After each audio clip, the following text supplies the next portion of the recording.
Hello, everyone, and welcome back to Season 3 of the Fanfiction Tapes. I'm your host today, Maya, pronouns she, her, and today I am joined by...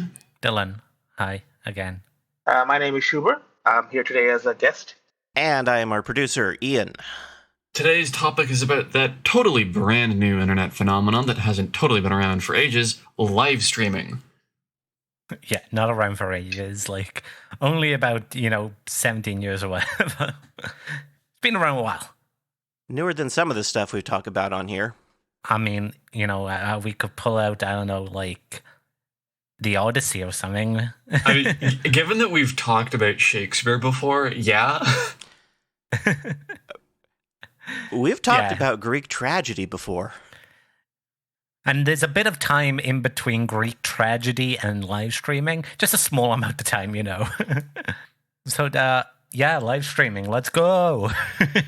So, for our listeners that may not necessarily be familiar with what we're talking about, i.e. my parents, live streaming is a somewhat more recent phenomenon in terms of entertainment where personalities will, literally what's called live stream. They will put video of them live to the internet, like live TV, with a lot less editing.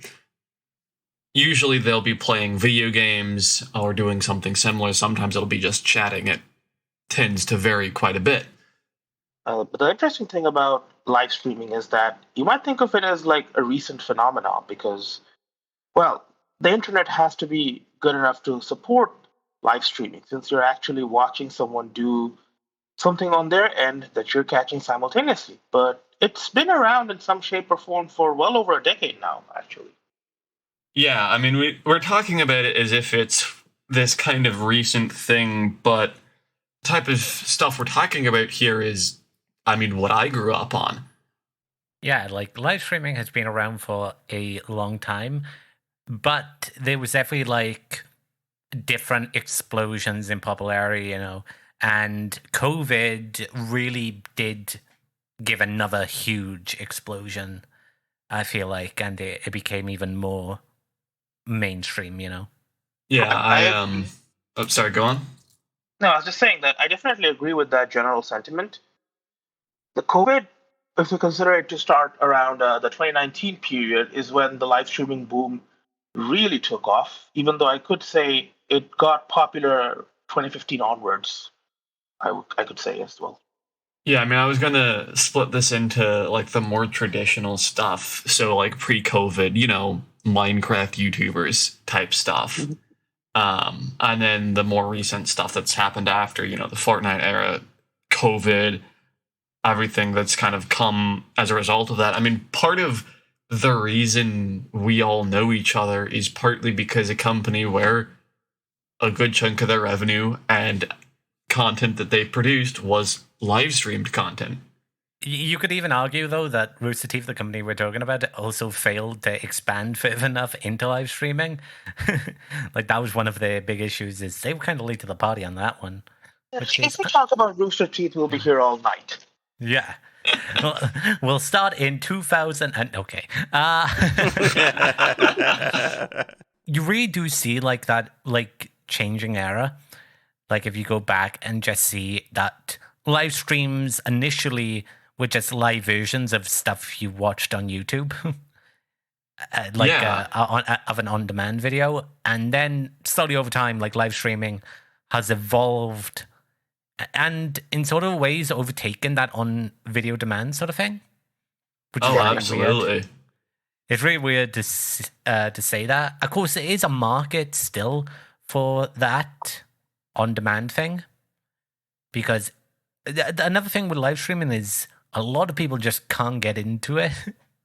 Yeah, I'm one of those people. I can't watch live Twitch streams. Yeah. Yeah, I know everyone can't deal with live streaming. There's a lot of nuances, a lot of specific things that might not appeal to everyone, but it has taken off in popularity. Yeah. It has been coming down more recently.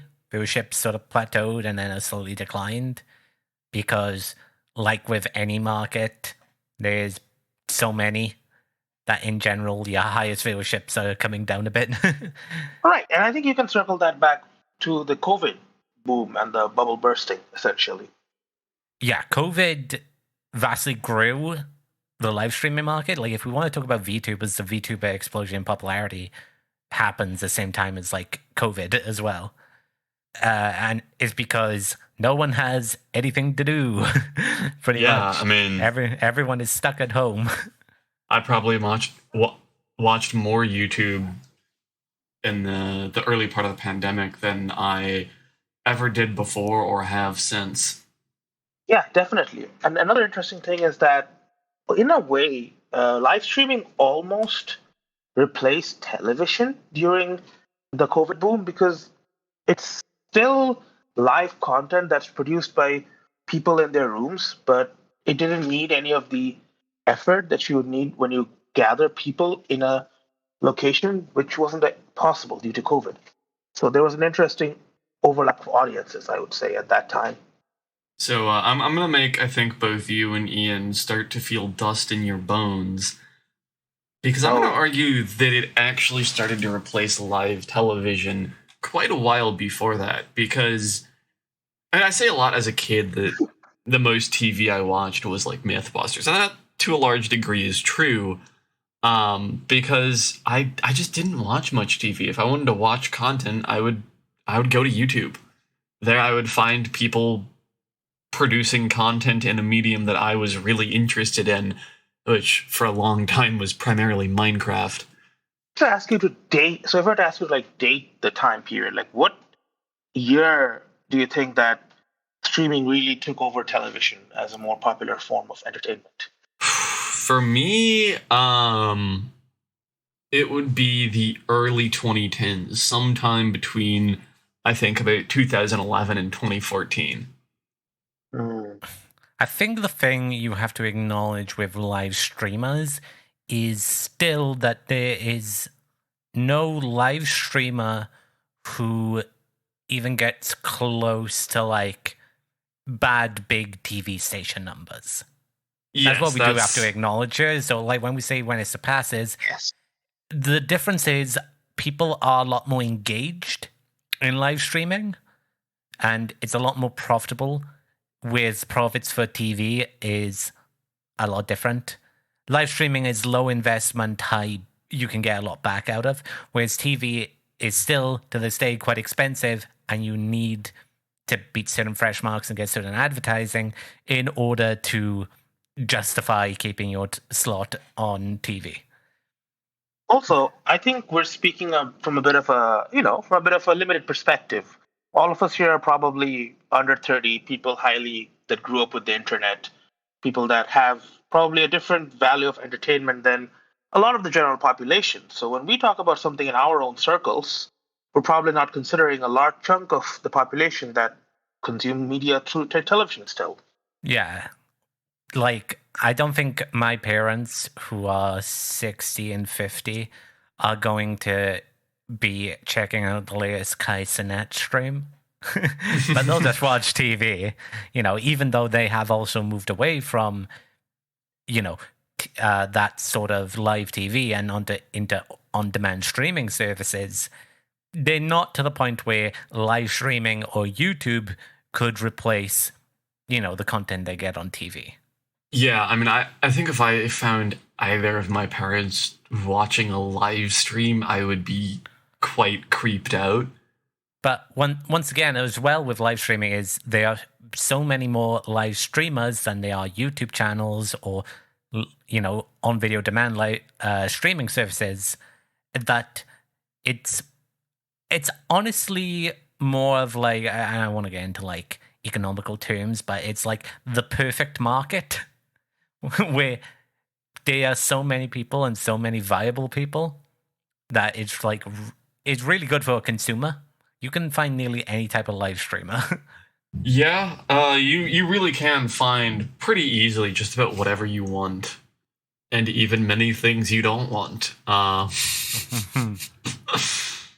It's funny that you should mention that you would be horrified if your parents were watching live stream, because I very nearly recently recommended my mom look some live streams up. Oh, Because my parents have been watching the Fallout TV show and enjoying it, and my mom was lamenting that she never got into video games. And that's a cultural touchstone that she has no reference to. And it's like, she's over 65. She's not going to be playing any video games, but like... I mean... Yeah, she can look up like a 2012 Let's Play someone did a Fallout. Look, Maya, she can barely use a Mac. She's not going to be getting a PC. Fair enough. Right. I think you brought up an interesting point here, which is the distinction between a Let's Play and actual live streaming. Do you believe that these are actually two different things, or one is just an extension of the other? It depends on what era we're talking about, right?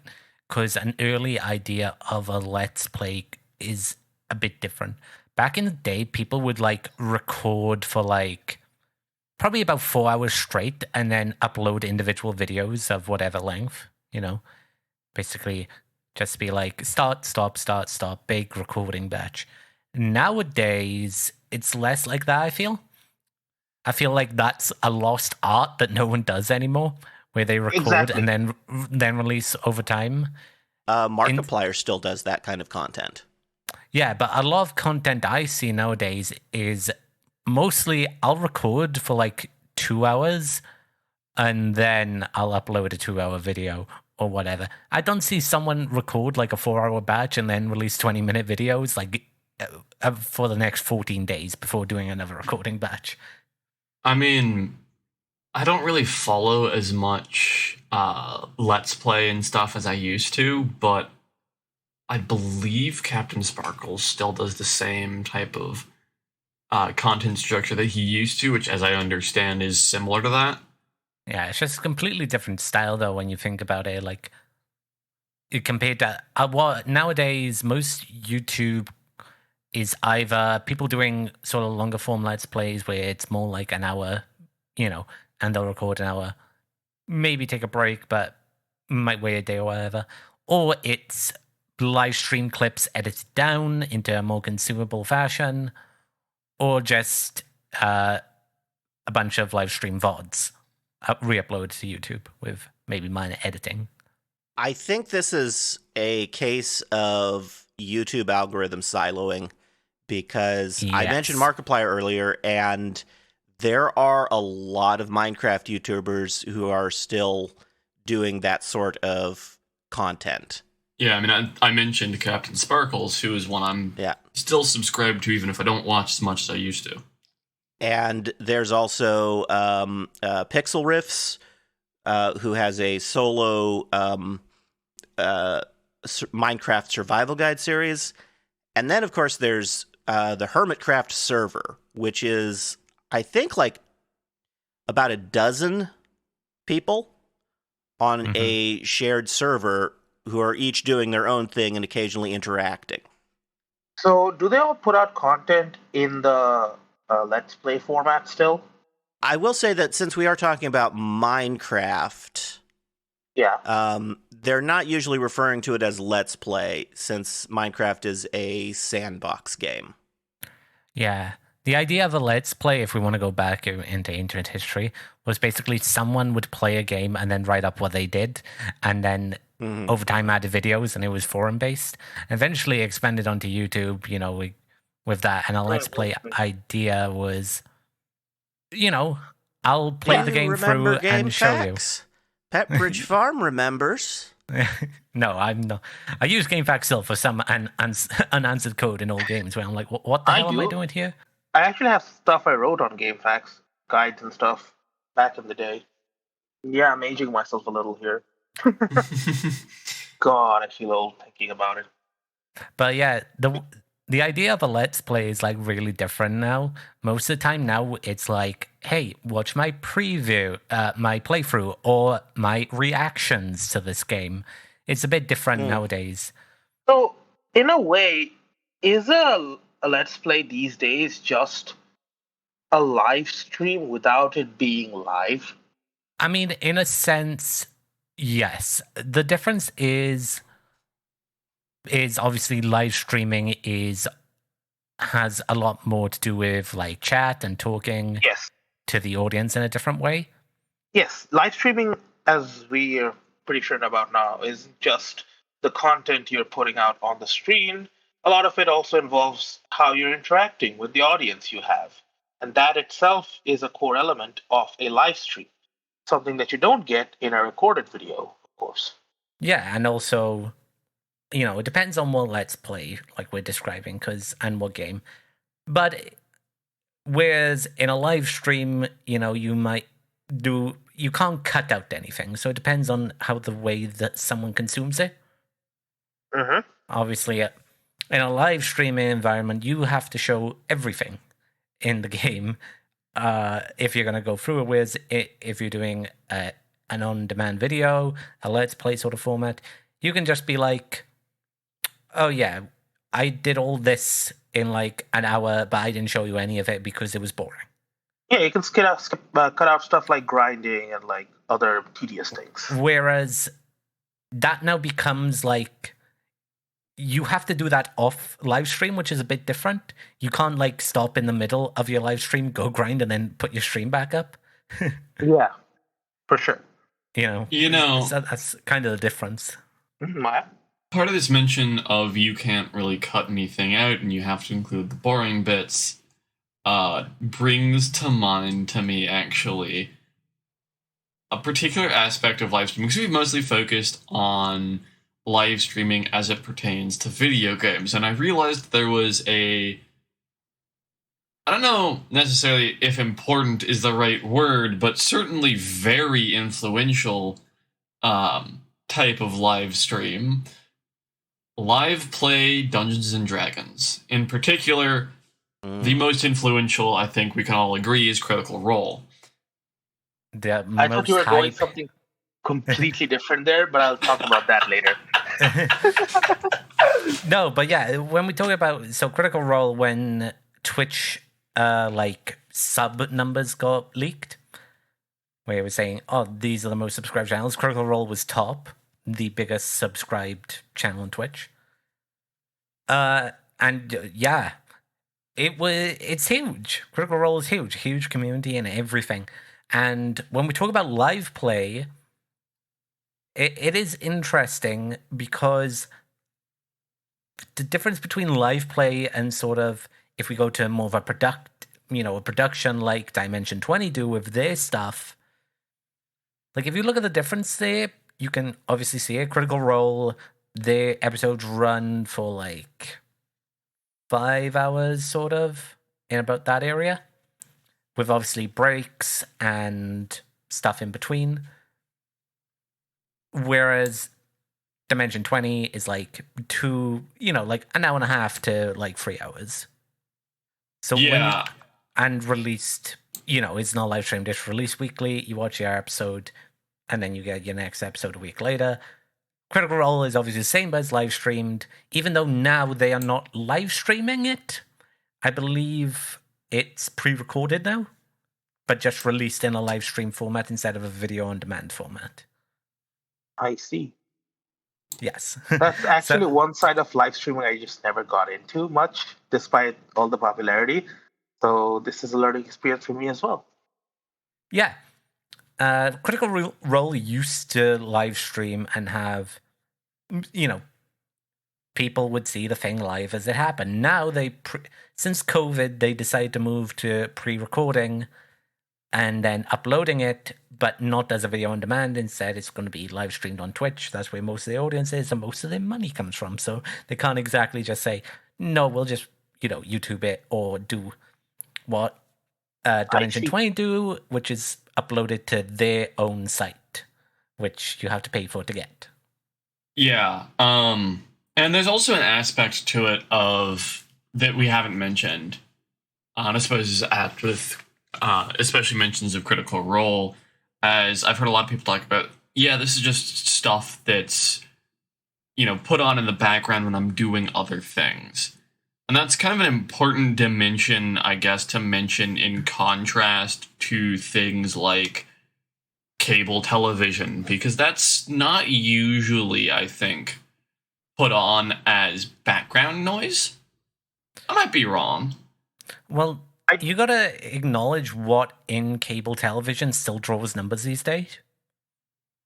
And that is live sports, which are things typically with high engagement, and then like very, very good TV.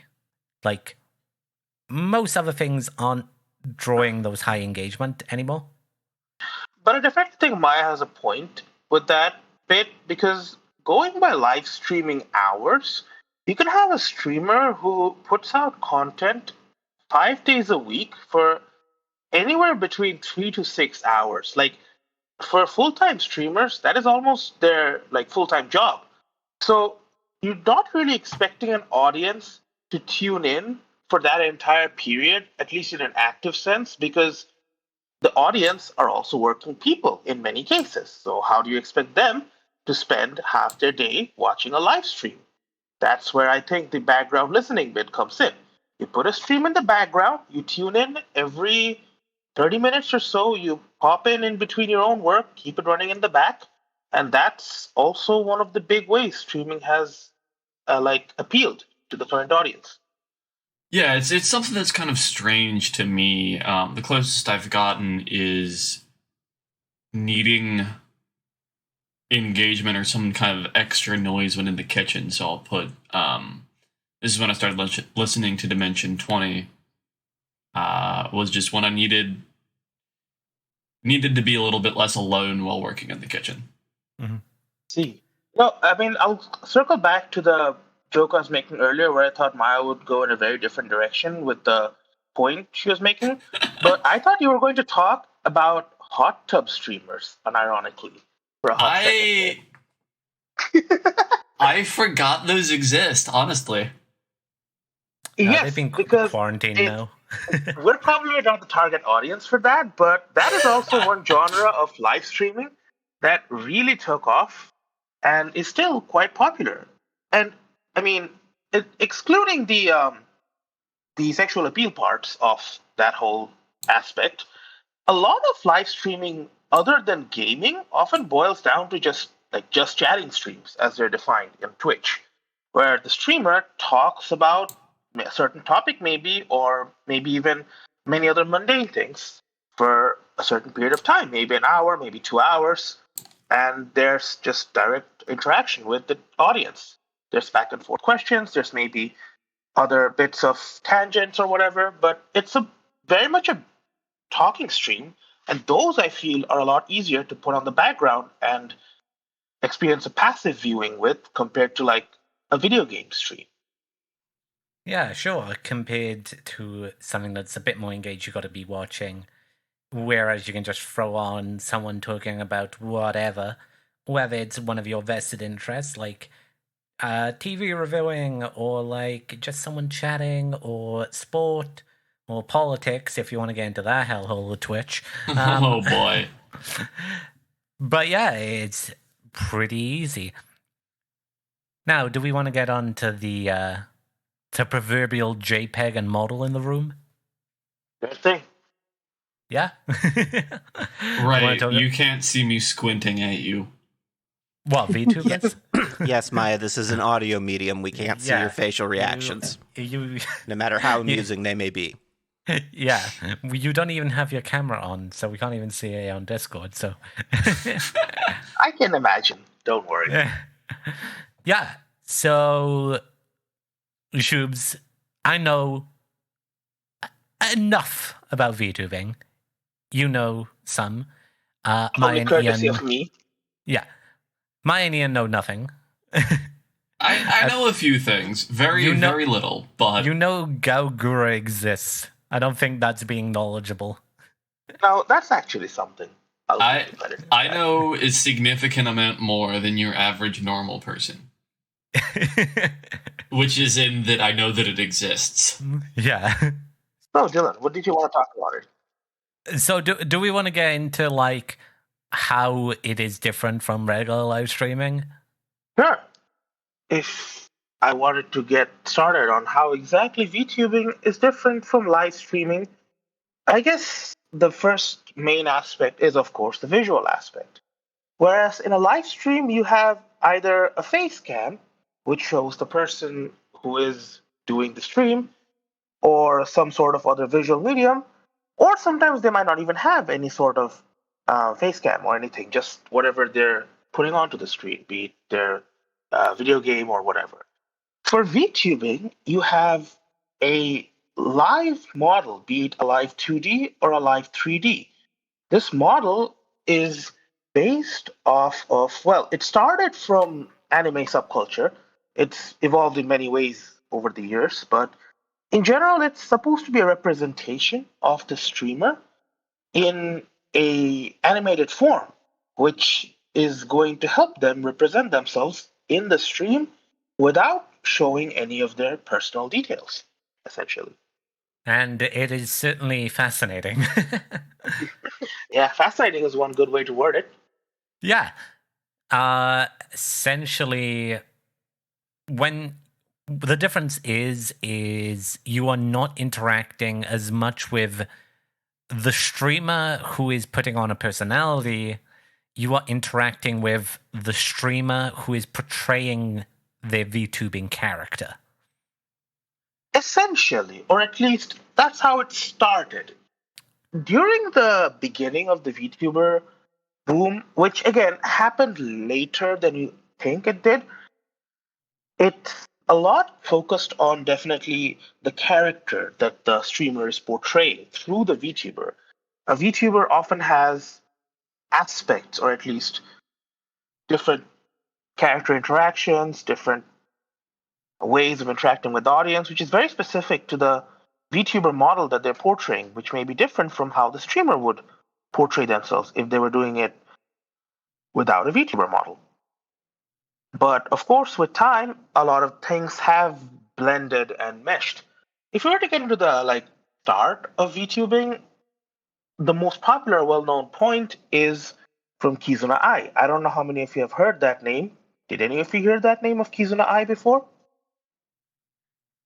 Oh, that's a loud silence. Yep. Yep, So- can't say it's familiar. That just goes to show how niche the medium still is. Essentially, Kizuna Ai was a VTuber which started in late 2016, which would be, wow, almost 8 years ago now. But yeah, that's considered largely to be the start of VTubing in a global sense. And that is a female streamer from Japan who used the virtual avatar of the character known as Kizuna Ai in her streams. And that was when the phenomenon of VTubing kind of spread outside of Japan to some other parts of the world. Because again, VTubing is still, I would say, despite its growth, very much a Japanese form of entertainment. There's a lot more numbers in VTubing in Japan compared to anywhere else in the world. Yeah, I still think VTubing is a big part of Japanese subculture that is just adopted across the world. Absolutely. And it may not never have actually spread much outside of Japan if the COVID boom did not happen. So COVID, I would say, is largely responsible for spreading the knowledge of VTubers to regions outside of Japan. Because even though Kizuna Ai was the first name and then some other household names took over, it still was a very localized, very Japanese type of entertainment. The people streaming there streamed in Japanese, so 99% of the world didn't even understand them, and most knowledge that spread of them was through viral videos, which were maybe a handful at most. So, how do you think that VTubing actually spread to other parts of the world? Well, other than, of course, the COVID boom, that's a consequence of, well, more streaming, but anything specific that comes to your mind? I definitely think sort of Well, in general, we have to acknowledge all that HoloLive did for it. And sort of Right. having those marketable characters who just struck it very well, mixed with clippers. And you have to acknowledge how important clippers are to spreading VTubers. You've pretty much struck the gold mine here with that point, clippers. So what is a clipper? If I were to define it very shortly, it's basically just other channels which take short segments out of a regular stream and then upload that as like mini highlights. So for example, if a VTuber streamed for like 4 hours playing a game or whatever, a clipper can take a 2-minute bite from that, a 2-minute like highlight of maybe the boss fight, maybe something funny they said. And then they're able to just post it on their own channel. That way, because of course how the YouTube algorithm works, no one knows, but well, we've assumed that things with a certain engagement level are promoted more. It's like a repeating cycle. You click on something that you watch, you think, oh, that's interesting, and then YouTube will feed you like 5 more of those things instantly. It's a vicious cycle. And then it very much is. Because they're so easily consumable and just in general very entertaining, you've clicked on 10, suddenly you've invested like 20 minutes, and YouTube is like, okay, we'll just fill you up, and then you get more interested, and so on. It sends it to other people. Precisely. Like, I vividly remember the way I got into VTubing. So I found VTubing back during late 2019, like just when the COVID boom was starting. And when you click on your YouTube, YouTube home screen, you'll get the top 2 rows is usually like videos recommended for you. And it's usually, sometimes it's videos that you've already seen, sometimes it's videos uploaded by like channels you're subscribed to, and sometimes it's completely new things. One of the large ways that VTubing got its hold on a Western audience is the anime style characters that they portrayed. Since a lot of it often seemed anime adjacent, at least at a glance, people who watched anime related stuff on YouTube would tend to get recommendations for VTuber streams or clips much more often. Even if those who didn't, there was still like 1 or 2 VTuber clips that would often pop up in their recommended. And people are often curious. They click and see, oh, what's this? And I remember clicking on one of those short clips, and it was about a VTuber. Like, it was just talking about how they went to school one day and forgot to wear a bra. Very weird, I know, when you phrase it like that. But yeah, the way the whole thing was phrased was actually straight out of anime. Like, the cadence and the like storytelling aspect of it all, it genuinely was really funny. Especially even now, when I rewatched that clip like a few weeks ago, and it was still very funny. Trust me on this. But I mean, when I click on that, and then I went out of it, and my home screen had 5 more VTuber clips ready and waiting. That's what I think is the easiest way for people to fall into VTubing. You watch one, and then you're like, oh, what's this? Let me try something else. And boom. Like Dylan said, you're 10 videos in. Yeah. And it's also, the meme subculture as well. You see enough of Corone saying a funny thing, you go, who the hell is this dog VTuber? And then you find out more about Corone. Also, one other important thing the Clippers did was translate the videos. Because everything, like we've said so far, was in Japanese, but when Clippers upload short segments, they put the translation in subtitles. And it might seem a little weird to watch subtitled content, but we circle back to anime. A lot of anime watchers are used to watching content that is subtitled, so it wasn't too different. Yeah, and that's pretty much it, right? Is like explosion. Exactly, the explosion of content. The one point you mentioned was Clippers, the other point you mentioned was HoloLive. So if I just were to shortly define HoloLive, it is a VTubing company. What does a company mean in terms of VTubing? It's essentially it's like what a regular company is, a regular tech company. You think of stuff these days for live streaming company-wise. What comes to your mind when you think of a company in terms of live streaming? Anyone have any examples? You're essentially looking at like, when I think of like that, I think of like old partnerships, pretty much. Like when MCM, everyone, right? Yeah. Stuff like that. Mhm. Machinima back in the day. Ooh. Yeah, we can do another video on Machinima another time, but I mean, I long think we story almost there. have to, given Yeah. given how this podcast happened. I think it's mandatory. Oh yeah. Yeah, sometime in the future for sure. But it's similar in some aspects to that, where they gather a number of content creators together under a single umbrella and then provide them with some benefits while also reaping some rewards. What the company does, what Hololive does in particular, is provide the streamer with a model and the tech support and the managerial support to put out content in a streamer like fashion. A model, especially a VTubing model, can be an expensive venture to get started with. Models can cost upwards of thousands of dollars because a VTuber model, well, I touched on this a little earlier, can be in the form of a live rigging. What this essentially means is an artist will first draw a design of the character you want to portray, and then that character is taken into 3D modeling software or 2D modeling software, depending on if the streamer wants to be in 2D or 3D, and then a lot of rigging is done. Rigging essentially means there's movement patterned onto that design based on how the streamer is reacting. This is all connected through like a camera interface. So whenever a VTuber is streaming, you can essentially imagine they have their camera, the phone camera on top of their desk, which is like kind of recording all their facial expressions. And the change in that expression is going to be shown in the animated model, which is on the screen.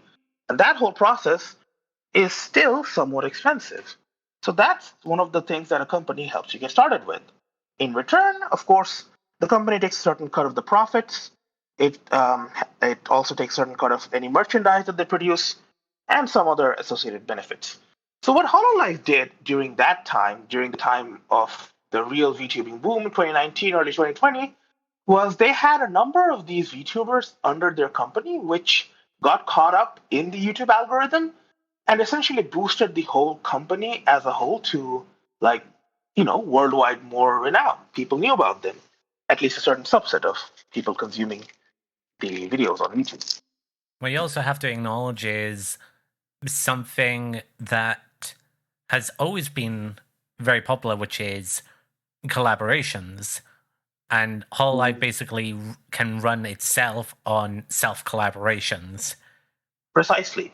So I think if I were to do a count, just from rough memory, before Hololive debut basically means just introduced a English wave, like VTubers who streamed in English.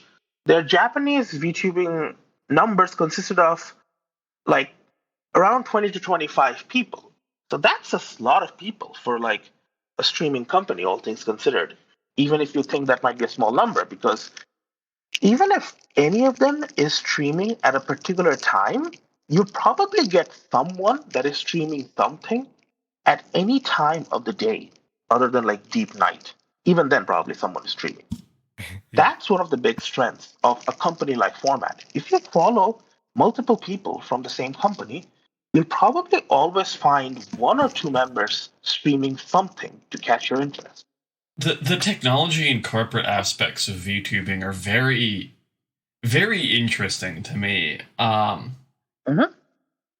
Because a lot it's not the first time someone has attempted to meld corporate interests and streaming, or just similar types of content, but yeah, one of the first times it's gone that well.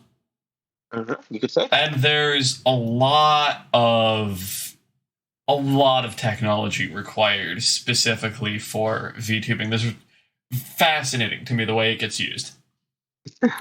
You can definitely spend a long time just looking into all the different technological aspects that go into VTubing. Is there anything in particular that interested you from the technological side? Maybe I can talk about for a little bit, or is it still just a more oblique thing? Kind of more oblique, yeah. It's just like we have all this technology, and it's always hard to predict where kind of technology and technological developments go. Because yeah, I mean, using it to make a JPEG dance to your facial expression, and then using that to make live television. Yeah. Not exactly something that I would have predicted. What we do have to also acknowledge, though, is that, well, Hololive and sort of its parent company have done very well by majority of their streamers. The VTuber business also has a lot of crappy companies. And like anything, you get a lot of pretenders, people looking for a quick buck, shady companies, and just the ones who abuse their workers, Oh, yeah, absolutely. So it's not all sunshine and roses. There's definitely a lot of issues within the industry, particularly as time passes and the bubble shrinks. Because again, as we talked about streaming, the COVID bubble is over and people are kind of returning to their regular life patterns. This has also affected VTubing. And VTubing, the boom, which was during the 2019 2021, is of course worldwide not as big as it used to be. So the other thing is also mostly with these companies is they have more of a bunch of them have more of an idol Japanese sort of structure for a lot of the performers. And when it comes to that can also create sometimes toxic environments for these people. So even if they are like a good VTuber in a good company, it's still the structure and idol culture can be quite toxic. So, if I were to get into idol culture, that's a very interesting point Dylan brought up, which is, again, a fusion of another aspect of Japanese entertainment, which bled into VTubing, essentially, as it got popular. Idol culture, in short, can be defined as, well, there's real life idols in Japan, also in Korea. It's very East Asian type of entertainment where it's often someone that's performing a lot of singing and dancing and general entertainment activities, oftentimes in a group, which has a very how do I put this? It's very targeted audience for idol activities. It's people who would come to specifically watch their favorite performers and then support them in all the different ways, monetarily, by being present at their performances, so on and so forth. I think that's where basically one of the words, the Japanese, look, there's a lot of Japanese loan words that are used broadly in VTubing streaming these days. One of them is Oshi. It's spelled as OSHI. It basically just means your favorite or who is the VTuber that you support the most. That's something that came over from idol culture. Essentially, you have to have one favorite, which is the one that you support, despite everything, despite whatever might happen. And again, you can kind of see how that can automatically create a bit of a toxic culture, like Dylan was implying. But also, this isn't actually something that came inherently with VTubing.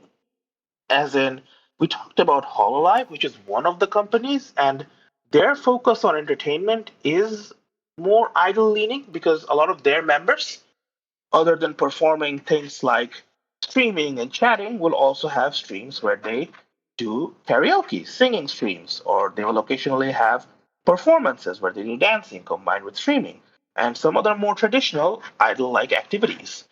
So their stuff is more of a mix, but there's a lot of other companies. The other big company from Japan that came other than Hololive is Niji Sanji, and theirs is a lot more focused on just regular streaming activities, more on the gaming side, more on the broader streaming appeal side. So again, Hololive's idol culture aspect is more widely known because that is the company that got popular in the West. And when something gets popular from like Japan to the rest of the world, everyone that's trying to emulate them or at least understand why they're popular and try to do their own thing in that regard has also copied over not just the VTubing aspects, but also the idol culture aspects. So that's why it feels like idol culture is inherently a part of VTubing when in reality it really isn't. It shouldn't be, but it has been adapted because the most popular company had an idol-like structure. Basically, correct. But you do see, obviously, some people break that trend. You know, a lot of people who got really popular in the VTuber phase are even, now comfortable showing their face, being not just a model anymore. Sort of breaking down that barrier and stuff.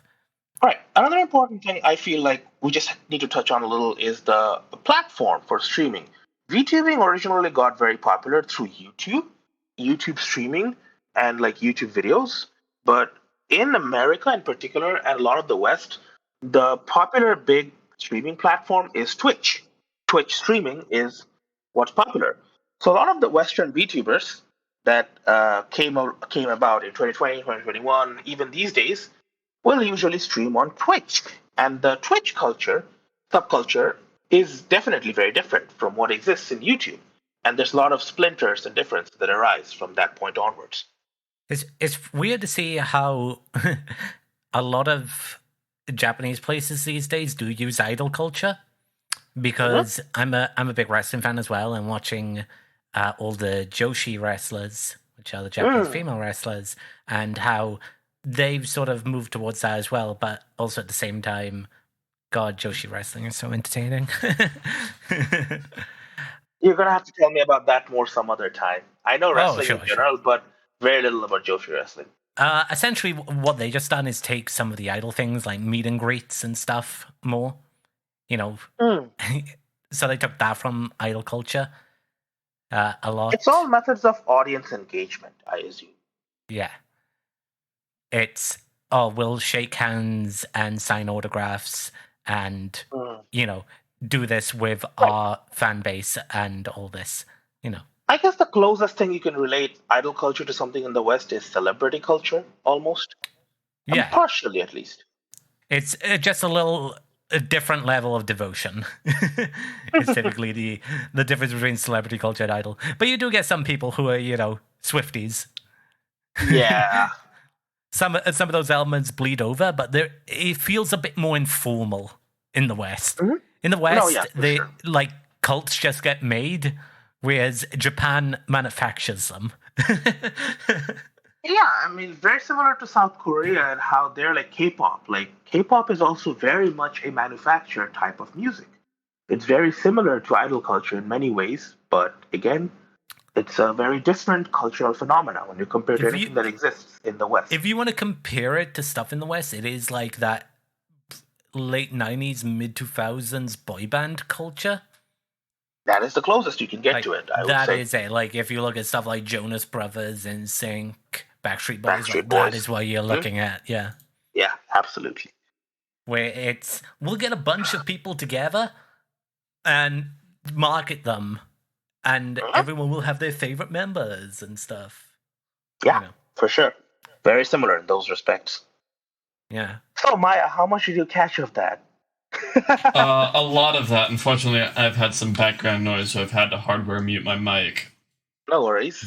I was just wondering, since we talked a lot and some of it might have flown over people's head, since it's, completely new stuff. But do you have any questions? There was definitely stuff that flew over my head. I think I followed most of it, though. I've heard stuff about idol culture and the like, so that wasn't that new.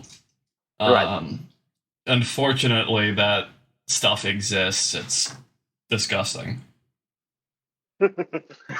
Well, yeah. In a way, a lot of the West is not very much a fan of open idol culture, since it's kind of contradictory to what a lot of cultural values on this side of the world think of. But again, it's a very big thing that exists in Japan, Korea, some other Eastern countries. So it's very much a cultural mishmash almost when you think of it like that. Yeah, honestly, I think probably a large part of it is I don't like the control. I distrust corporations. Shocker. No, yeah, I get that. And don't like them having that kind of control over anyone's life. Yeah, no, for sure. So again, one thing if I want to build off of that point is why would someone even join a corporation if you can do a lot of things on your own these days, especially because the technology and a lot of the proprietary stuff is available. And to go on that, yes, there are a lot of big indie VTubers that exist nowadays. Indie meaning a VTuber which is not affiliated with any company or any organization. And many of them are quite popular. But even still, the company based VTubers are still largely the most popular in this subculture. And I would say there's two main reasons why company based VTubers are popular. One reason is, of course, the starting support that they provide. The monetary support at times that signing up for a company can provide, like I said earlier, the model, the technological support, some of the other background tech work like a computer or whatever setup you need. Some of that is often provided by the company during the contract that you sign. So that's a benefit. One other big benefit, of course, is an audience. When you're working from zero, when you're trying to cultivate an audience as an indie, it can be one of the most difficult things to get people to watch you because Yeah, there's yeah, exactly. that's very, very difficult. Marketing is Marketing. There's thousands and thousands of others just like you trying to get into this field. But if you're in a company, if you're in particularly a somewhat well-known company, people are already watching others in that company. They'll be like, "Oh, there's some new people coming up. So give them a try."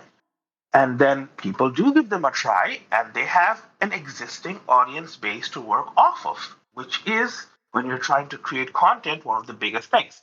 If you have a starting base, it's very much easier to increase from that point. Even if it's like 100 viewer base, even if your starting stream gets 100 viewers compared to if you normally would have gotten 5 or 6, you're still in like over the top 1% of streamers, maybe even top 0.5%. The numbers are that, you know, very supportive of getting high numbers of watchers.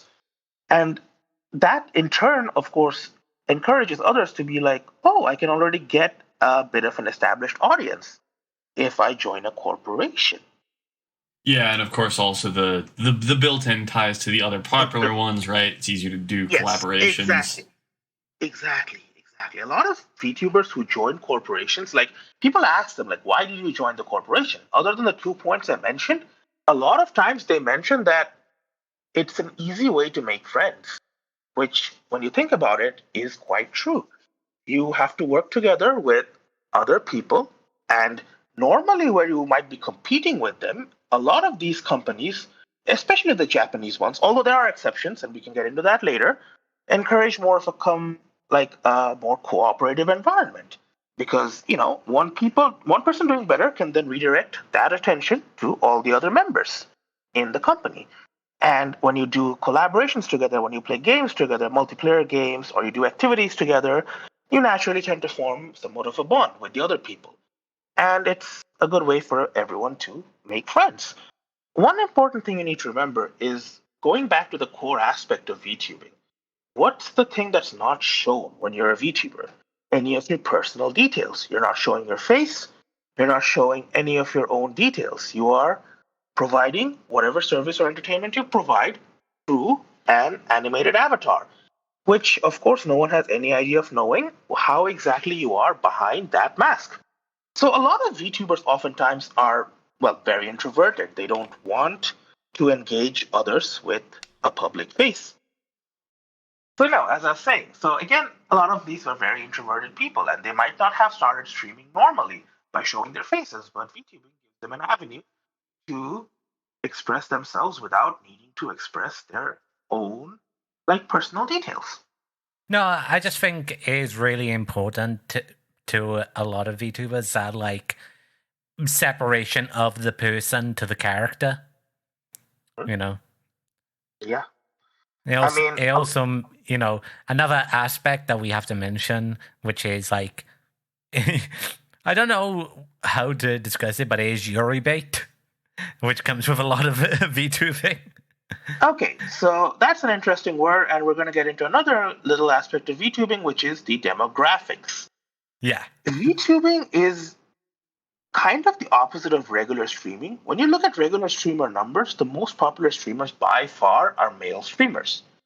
On the other hand, when you go to VTubing, the most popular streamers by far are female streamers. And that difference in demographics means that VTubers oftentimes have a different target audience compared to what a regular streamer would have. And by Euribate, what Dylan meant was basically like one of these anime-like characters that a VTuber portrays, interacting and doing stuff together with another VTuber who is another anime-like character portrayed by whoever is behind that VTuber. So those interactions are sometimes stuff that a lot of viewers look forward to and where a lot of VTubing cultivates its audience from, per se. How are we on time, Ian? I was just about to chime in and say that we should start wrapping this up because we are almost at an hour. No worries. We did talk about most of the important things, I feel. One last point I will mention is, of course, like Maya mentioned, the corporations aren't always sunshine and roses. Dylan also mentioned that there's a lot of shady stuff going on. There's issues regarding poor management. There's been issues regarding problems with members in a group. There's been payment issues oftentimes. There's been other miscellaneous problems. And as time passes and as more issues come to light, I'm sure things and the landscape in general is going to keep evolving. You know, actually, the situation with the companies actually, it's very similar to the music industry, actually, because that's Really? another. Yeah. So How so? it's more similar to how the music industry was in like prior to like the 90s, early 2000s. With modern day, you know, with streaming sales, online sales for music, physical CDs aren't sold so much anymore, so that's a lower revenue, and it's a lot easier to set up a home studio to do independent recording. But before, you know, digital audio workstations were a thing that anybody could get on their home computer, you had to go into a studio, rent time, hire an engineer, hire a producer, and promote your album. And that's why bands would sign contracts with labels. The label would provide the upfront payment that the band could then use to, you know, hire studio time and also live off of for a few months until the album came out, and then the label would recoup through a cut of album sales. Exactly. That is a very good comparison then, because a lot of the aspects you mentioned have some similarities with how the VTubing industry is working right now. So if I were to build off of that a little, I guess one big factor for change would be the cost of the technological aspects of this industry reducing with time. Yeah, I see, you know, when depending on like how easily it will become to like designing a model. Like if you think like software comes out, you know, we might see like an explosion in like independent VTubers. You know, there are already a few select ones that do a lot of good stuff, you know, but we might see a lot more of them coming around. Definitely. The technology is improving like every month almost. There's new things coming out, new features, new apps. And if the thing gets better, naturally more people will try it out. How is that work for a podcast? I think that's a good place to wrap up. Well, Ian, do we have anything in the mailbag today? No new mail today. So if you want to bend our ear about Yoroshi, you can send us an email at fanfictapes@gmail.com. You can also leave a comment on our YouTube channel. And we also appreciate if you would leave a rating and review on Apple Podcasts or Spotify or wherever else you catch this show. You can also reach out to us on social media. We are currently on Twitter, formerly known as X. Maya is in charge of that channel. That I am. It is our handle there is at fanfiction tapes, capital F, capital T, no spaces or dashes. We post sometimes about episode airings and occasionally shitpost. What are we looking at next week, Maya? Next week we are looking at doing a story spotlight on Shakespeare, and I actually need to talk to our guest about that. Yeah. I think that's going to be more of a creator spotlight than a specific story spotlight. I don't think we're planning on covering a specific thing so much as an overview in general.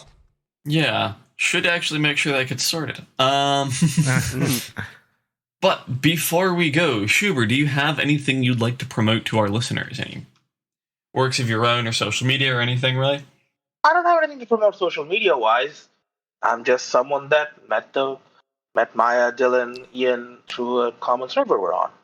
But regarding, since a lot of today's topic was about live streaming and later on we talked about VTubers, I would encourage everyone who listens to give VTubers a shot. Maybe you'll like them, maybe you won't like them, but hey, you won't know until you try. Alright, well, folks, I am and have been Maya, pronouns she, her, and today I was joined by... I am and always will be Dylan. And my name is Shoober. And I'm Ian. Until next time, bye.